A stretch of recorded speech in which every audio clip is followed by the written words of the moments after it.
तो यहां जो मेरी बहनें बैठी हैं, अपने बच्चों के भविष्य के बारे में चिंतित रहती हैं। मैं जानती हूं, मैं भी मां हूं, मैं भी मां हूं। मैं भी अपने 23 साल के बेटे को देख के सोचती हूँ क्या करेगा, अपनी 21 साल की बेटी के बारे में सोचती हूँ कि क्या नौकरी करेगी, अकेले कैसे करेगी। आप भी सोचते हैं, आप भी भविष्य के लिए चिंतित हैं, लेकिन आपको ये समझना पड़ेगा कि ये भविष्य आप ही के हाथों में है। और जो चुनाव आ रहा है, इसमें जो आप वोट डाल रहे हो, ये एक बहुत बड़ी, बहुत कीमती चीज है।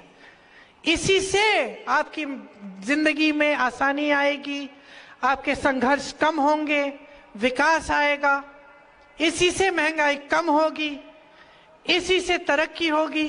ये बात आप समझ लीजिए।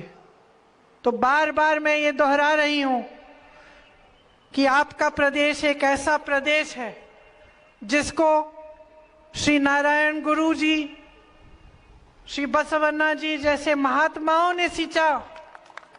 उनकी शिक्षा से आपकी परवरिश हुई है। आपकी संस्कृति, आपकी सभ्यता महान है।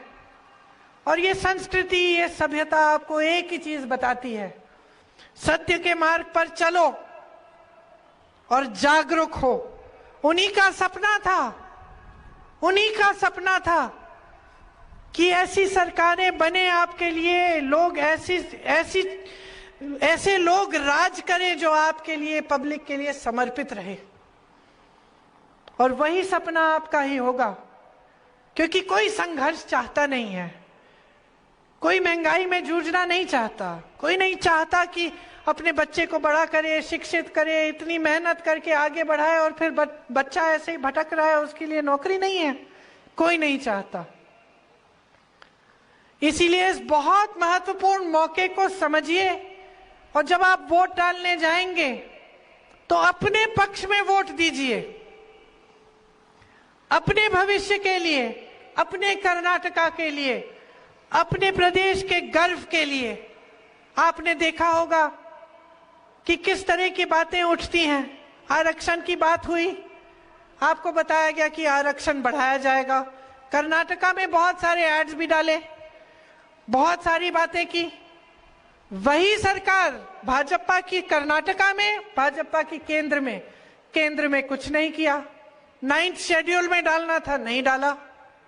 तो कैसा आरक्षण बढ़ाएंगे? यहां पे झूठ, वहां पे रोक। तो पहचान लीजिए कि आपके सामने क्या है। बहुत समय से ये राजनीति चल रही है देश में, अब बहुत फूट फैला दी, बहुत गुस्सा चढ़ा दिया लोगों को, बहुत महंगाई दे दी आपको। और आपको इसी तरह से रखने के लिए उनका फायदा होता है। अगर आप बेरोजगार हैं, आप नाराज रहेंगे। अगर नौजवान में गुस्सा होता है, उसमें गुस्सा बहुत आसानी से भटकाया जा सकता है, बहुत आसानी से कहा जा सकता है कि भाई तुम्हें ये नहीं मिल रहा है, उसकी वजह से जाओ उससे लड़ो।